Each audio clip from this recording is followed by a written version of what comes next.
안녕하세요. 반갑습니다. 문영걸입니다. 앞에서 두 도시 얘기를 참 재미있게 잘 들었습니다. 저희도 멋진 그림으로 만들어왔으면 보시기 좋았을 텐데요. 미처 거기까지 아주 친절하게 배려를 못해드려서 죄송하게 생각합니다. 대신 쉬운 말로 재미있게 말씀을 드려보도록 할게요. 사실 거버넌스, 오늘 그 논의 주제가 거버넌스잖아요. 거버넌스를 어떻게 할 거냐 하는 문제인데요. 두 도시의 거버넌스 사례들을 이제 충분히 말씀을 드려보셨는데 사실은 거기까지 가는 게 쉽지는 않았을 거라고 봅니다. 앞에서 기초발제에서도 있었지만 거버넌스가 얼마나 중요하고 또 그게 왜 필요한지에 관해서는 모두 다 동의를 하고 있습니다.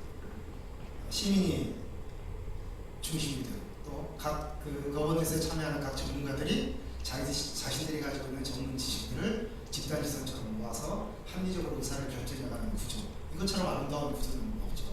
그런데 막상 이게 현실에서 이걸 구현하려다 보면 그렇게 쉽지는 않아요. 그래서 그것 때문에 아마 의정부에서도 그 문제가 공유이 돼서 저희를 부르시지 않았나 싶습니다. 사실은 완주군에서도 이 그 거버넌스 구조를 만드는 게 굉장히 어려웠어요. 이걸 어떻게 이 구조를 만들어야 지역사회에서 이 구조를 합당한 구조로 받아들이고 또 거기서 내려진 의사결정을 합리적인 의사결정으로 받아들일 것이냐 하는 부분에 상당히 고민이 많았죠. 거버넌스는 사실은 지금 형식적으로는 모든 지역에서 거버넌스가 없는 도시는 없어요. 다 있죠. 근데 문제는 저 거버넌스가 최종적으로 무엇을 목적으로 하느냐에 대해서 조금 이제 생각이 조금씩 다른 것 같아요.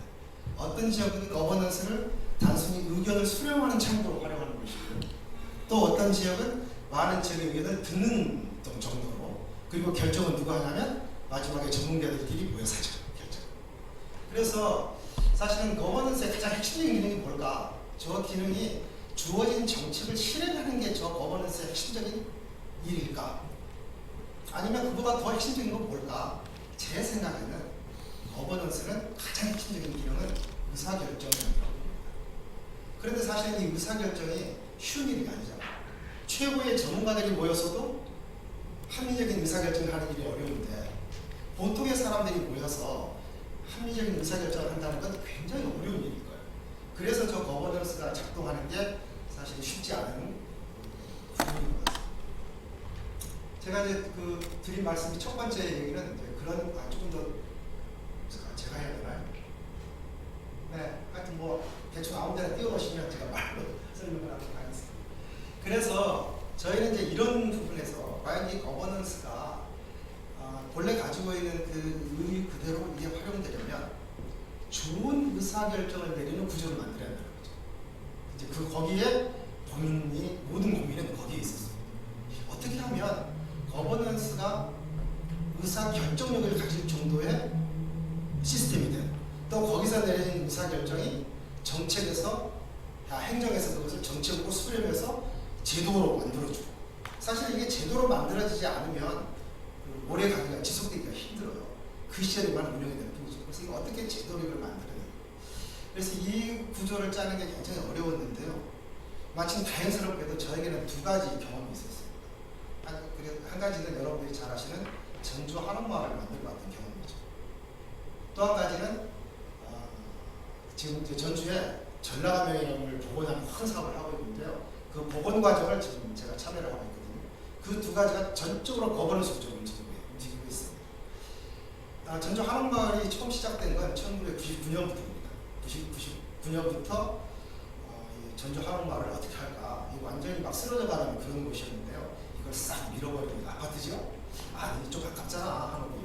이걸 가지고 뭘 해봐? 이제 이런 거 고민해서 1999년에 아파트 짓지 말고 이 한옥을 어떻게 살려보자 이쪽으로 이제 결정이 났어요. 근데 과연 그 당시에 거버넌스로 돌렸으면 아파트 짓을 겁니다. 왜냐하면 주민들은 난리가 나거든요. 빨리 싹 쓸어버리고 여기다 아파트 짓고 막 빌딩 지어가지고 돈 벌어야 되는데 이걸 한옥으로 이때까지 25년 동안 이 한옥에서 고통받았는데 이거 또 하라고? 그러니까 거기 그때는 사실 주민의 의사보다는 전문가들 의사가 훨씬 더 중요했어요. 그래서 그 시절에는 뭐 거버넌스 일만 있을 때도 아니니까요. 행정이 밀어붙여서 결정을 했죠. 이제 문제는 이걸 어떻게 만들어가느냐 하는 거예요. 이 부분에서는 전적으로 주민들이 참여하지 않으면 이건 불가능하죠. 왜냐하면 모든 재산이 주민들 것이니까. 그래서 이제 이 문제를 해결하기 위해서 어쩔 수 없이 거버넌스를 원하든 원하지 않든 만들 수밖에 없었어요. 그래서 거버넌스라고 하는 게 만들어졌고요.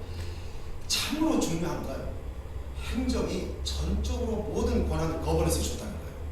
그래서 2007년까지 이 거버넌스가 작동하면서 한옥마을을 정말 한 땀 한 땀 만들어내기 시작했어요. 그래서 오늘날 저 한옥마을이 섰는데요. 근데 2007년 되니까 생각이 좀 바뀌었어요. 야, 이거 잘 되는데? 확 밀어붙여버리자, 이 기회에. 그래서 갑자기 거버넌스가 없어졌어요. 왜냐하면 거버넌스가 가지고 있는 가장 큰 단점 중에 하나는 의사결정 시간이 너무나 오래 걸린다. 예컨대 지금 여러분들이 한옥마을 가고 싶은 데는 알겠지만 한옥마을에는 큰 길 두 개의 길이 있습니다. 동서로 길이 있고요, 남북으로 길이 있어요. 동서로 난 길은 거버넌스 이전에 완성돼서 이미 길을 닦아버렸어요. 남북으로 난 길은 거버넌스가 생긴 뒤에 그 길을 어떻게 할 것인지 논의를 했던 건데요. 주민들은 그 길을 15m 도로로 만들어 달라고 요구를 했습니다. 쌍방향으로 차가 왔다 갔다 할 수 있게. 너무나 거기가 길이 막 통행이 많았거든요. 복잡하니까. 그런데 지역의 전문가들은 그 길을 9m 도로로 사람만 보행할 수 있는 길. 그래서 대체로 한쪽은 9m를 요구하고 한쪽은 15m를 요구하면 어떻게 결정나죠? 보통? 네, 그 가운데서 결정이 나죠. 네, 그래서 12m로 결정이 났습니다. 이 12m로 결정나는데 2년 반 걸렸어요. 그런데 12m로 길은 났지만 양쪽 다 만족했어요.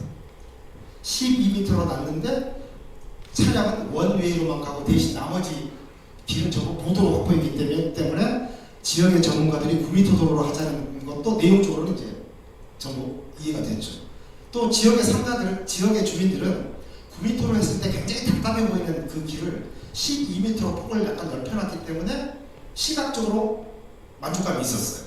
근데 이 간단한 거, 9와 15 사이에 12로 결정하는 것, 이걸 2년 반의 노력 끝에 대화 끝에 결정이 났어요. 근데 이렇게 시간이 오래 걸리기 때문에 행정에서 참을 수가 없죠. 뭔가 빨리빨리 해야 되는데. 그래서 2007년에 이 거버넌스 구조가 사라지고 행정 중심으로 이제 정책이 바뀌었습니다. 그 결과 성공을 했어요. 2007년에 약 100만 명 정도 오던 한옥마을이 갑자기 행정이 정책을 주도하니까요. 매년 200만, 300만씩 늘어나요. 그런데 그 달콤한 결과는 오늘날 한옥마을에 어마어마한 문제로 쌓여져 버렸죠. 그래서 지금 이제 그걸 개선하는 것에 이제 더 많은 비용과 시간을 들일 그런 형편에 놓여 있습니다. 따라서 거버넌스라고 하는 것은 제가 그런 경험을 통해서 거버넌스가 의사결정 구조로서의 권한을 가져야 된다는 것이 굉장히 중요한 것이다. 두 번째, 이 거버넌스가 지역에서 합리적인 구조로 받아들여야만 이 거버넌스 구조가 오랫동안 지역의 하나의 중요한 제도로서 자리 잡을 수 있다. 이렇게 말씀드리고 싶습니다. 그러면 어떻게 이런 그 합리적인 의사결정제를 만들 수 있느냐 하는 거예요. 그래서 이 부분에 관한 이제 저희가 실험했던 내용 몇 가지들을 소개해드리려고 합니다.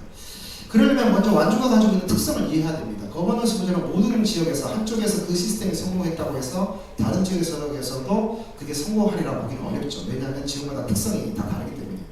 완주는 새로운 특성이 있습니다. 완주는 군 지역입니다. 아시다시피 전국의 군 지역은 대부분 상황이 대동소이하죠. 인구는 계속해서 빠져나가고요. 예, 계속해서 지금 말이 빠르다, 뭐 소리가 작다, 예, 여러 가지 지적을 받고 있습니다.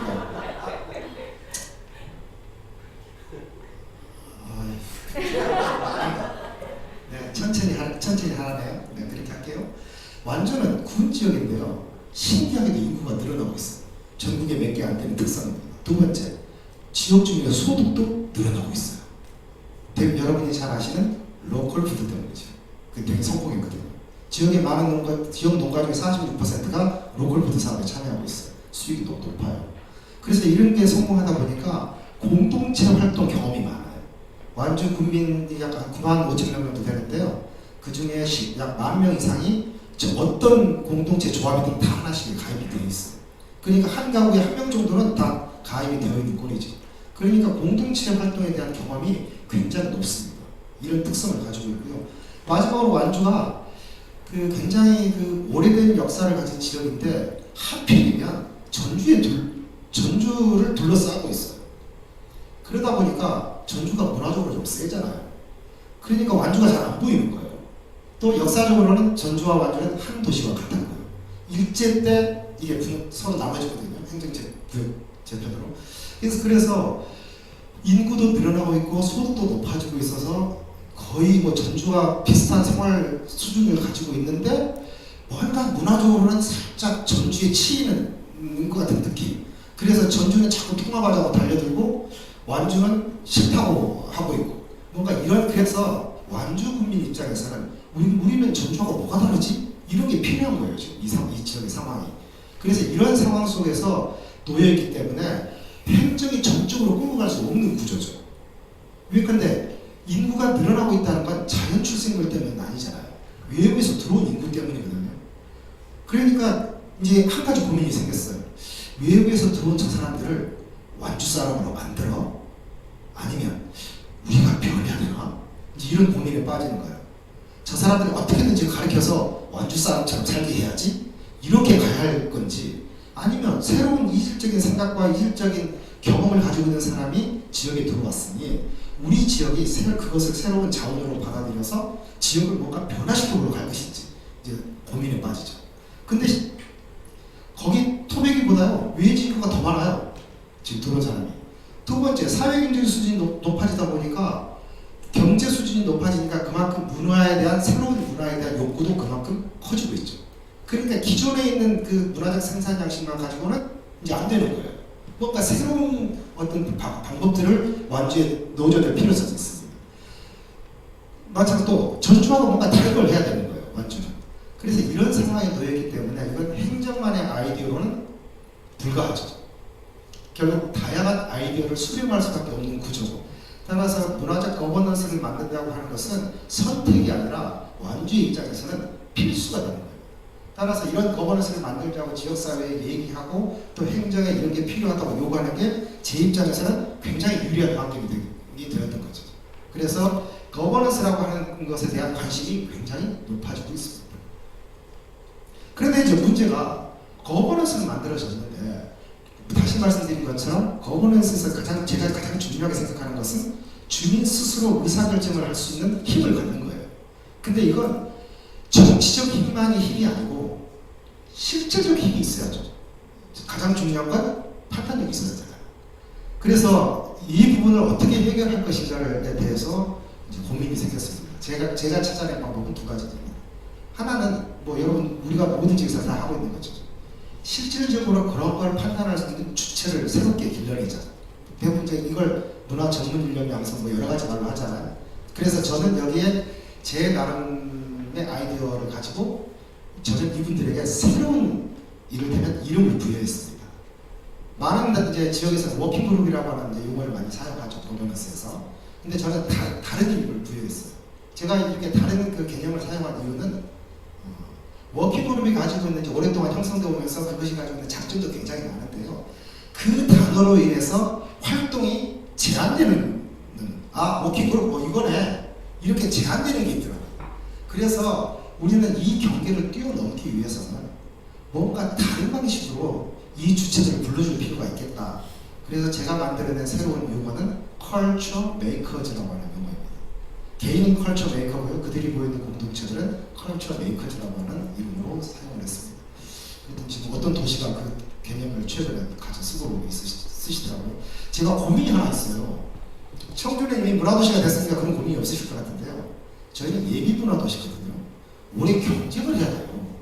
그러다 보니 제가 지역의 문화운동을 열심히 하던 사람 입장에서는 제가 가지고 있는 모든 아이디어를 공유하고 그래서 많은 분들이 그 지역에서 도움을 받으시면 참 좋겠다 이런 그 생각도 하는데 아까 다 경쟁자가 아니고 동반자라고 하셨죠? 네, 문화도시가 되셨으니까. 네, 예비도시들은 강릉하고 저희는 경쟁자죠? 네. 이건 이제 저희가 원해서가 아니라 국가가 그렇게 만들어 놓은 걸 어떡하겠어요? 다 주면 좋은데 몇 개 떨어질 텐데. 그래서 또 한 가지 고민은 제가 원주의 문화도시 추진 그 사업을 책임지고 있는 사람 입장에서는 사실은 제 모든 아이디어를 공유한다는 게 약간 두렵기도 해요. 솔직한 제 심정으로. 그래서 오늘도 지금 어디까지 오픈을 할 것인지 오면서 계속 고민을 하고 왔습니다. 엑기스는 뺄까? 아니 그러면 또 사람 좀 치사하잖아. 여기까지 왔는데. 그래서 어디까지 할지는 현장에서 입이 가는 대로 하자. 아닌가 이렇게 지금 생각을 하고 오긴 왔습니다만, 그래서 이 컬처 메이커즈라고 하는 그 새로운 인력을 양성하는 게 필요하다. 그래서 이 교육은 제가 주재넘게도 제가 직접 합니다. 그래서 최소 한 100명 정도를 기도하려고요. 앞으로도 계속해서 사실은 이 컬처 메이커즈의 핵심은 뭐 우리가 지금 하고 있는 내용입니다. 지역의 문화를 문화적 관점으로만 보지 않고 그것을 지역의 주민의 삶의 관점에서 보면 정말 새로운 아이디어가 기존의 방식이 아닌 새로운 방식으로 문화적 행위들을 할 수 있다는 게 보이거든요. 나타날 수 있거든요. 그 비슷한 개념이 이제 요즘 다른 지역에서 사용하고 있는 컬처 디자이너나 또 소셜 임팩트나 이 비슷한 개념들이죠. 다만 여기에 이제 이 컬처 메이커즈가 다른 것은 이걸 지역사회의 문화적 전통으로 만들겠다는 거예요. 말하자면 우리가 그동안에 어떤 전통이라고 하는 게 예술 장르라든지 이런 것만 전통이 되는 게 아니다.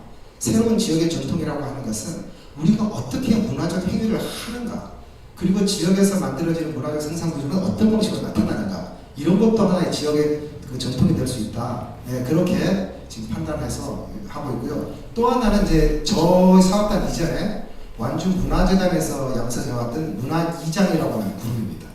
그 그룹은 지금 27명이 활동하고 계시고요. 또 금년에 한 10여 명 이상 또 문화재단에서 교육을 지금 하고 있습니다. 이 문화이장들의 역할은 그 풀뿌리 기초 자치를 시행하는 것과 다름이 없죠. 지금 많은 지역에서 거버넌스가 원활하게 작동되려면 반드시 전제가 하나 필요해요. 거버넌스 구조만 아무리 잘 만든다고 해서 이게 잘 돌아가는 게 아니고요. 이 거버넌스도 결국 대표자들이 오게 되잖아요. 지역의 뭐 직접 민주주의 체제처럼 모든 사람들이 다 올 수 있나요? 근데 신기하게도 대표를 뽑으면 이 대표는 자기를 뽑아준 사람들의 의견을 절대로 대변하지 않습니다. 좀 지나친 표현인가요? 대부분의 경우에 자기의 의견을 얘기하죠. 그래서 거버넌스가 원활하게 작동하려면 그 이전에 사회적 공론장이 굉장히 중요해요. 이제 저희 같은 경우 문화적 영역이기 때문에 문화적 주제를 가진 사회적 공론장이죠. 그래서 저는 문화이장이 이런 사회적 공론장을 형성할 수 있는 아주 중요한 주체라고 생각을 했어요. 그래서 그분들을 중심으로 지역의 문화적 공론장이 곳곳에 만들어지도록 하고요. 이것을 쭉 넘어가 보시죠. 그래서 제가 이분들이 이런 자기들이 스스로 어떤 의사결정을 하고 이 프로그램을 실행하는데 모든 프로그램을 전부 성공하는 관점, 성공을 요구한다면 사실 하기 어려운 겁니다.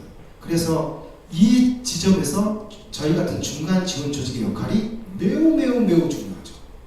중간 지원 조직은 제가 저기 이쁘게 썼잖아요. 실패도 괜찮다고 얘기할 수 있어야 합니다. 근데 대부분 중간 지원 조직이 저렇게 못하죠. 특히 이번 코로나 같은 경우에도 중간 지원 조직들이 누구보다 빨리 대응을 했어야 되는데 못했잖아요. 그 이유는 이미 중간 지원 조직이 굉장히 관료적이고 행정적으로 너무나 빡세게 틀이 짜여있기 때문에 예산 함부로 바꿀 수가 없잖아요. 그런데 그럴 때 그런 구조 속에서 지역 주민이 아무리 자유롭게 한다고 요구를 한들 이게 과연 허용될까? 그래서 우리 같은 중간 지원 조직들이 괜찮은 실패라고 하는 것을 사업의 아주 중요한 정책 지향으로 만들지 않으면 아무리 지역사회에서 거버넌스를 요구한다고 해도 지역의 거버넌스가 작동하기 어려울 수 있다. 이런 말씀을 드리고 싶습니다.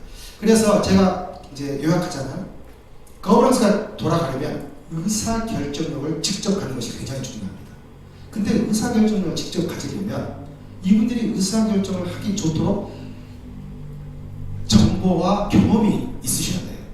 그래서 이 경험은 저런 방식으로 주민들이 직접 사업을 수행해서 실패한다 하더라도 그것을 우리가 용인할 수 있을 정도의 그 지역의 조건이 되어야 되고요.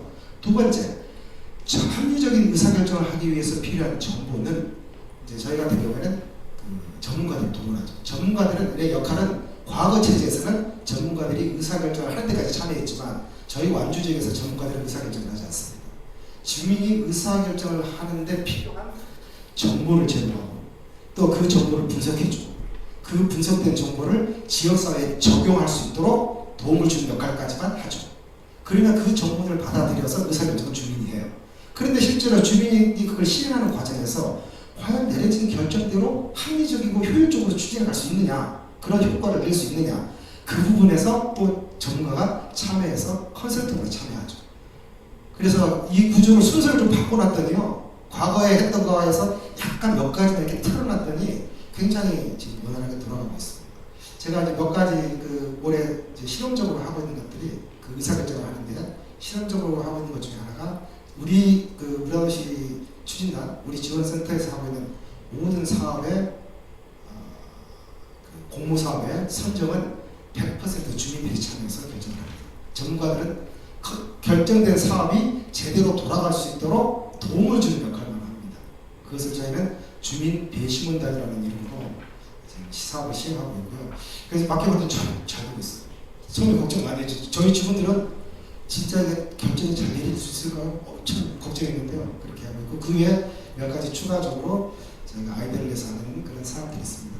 따라서 그 마지막으로 드리고 싶은 한 말씀은 거버넌스라고 하는 건 형식적으로는 형식적인 구조를 만드는 것은 그렇게 어려운 일은 아닙니다. 그런데 그 거버넌스가 실질적인 내용을 갖게 하는 데는 지역이 가지고 있는 특성들을 고려하고 두 번째 중간 지원 조직이 기존의 그 사업을 수행해 왔던 방식에서 이 거버넌스 구조에서 어떤 방식으로 자기의 체질을 개선해야 될지를 심각하게 고민하지 않으면 이 거버넌스를 완성하기는 어렵다. 이렇게 또 말씀을 드리고 싶습니다. 이상으로 마치겠습니다.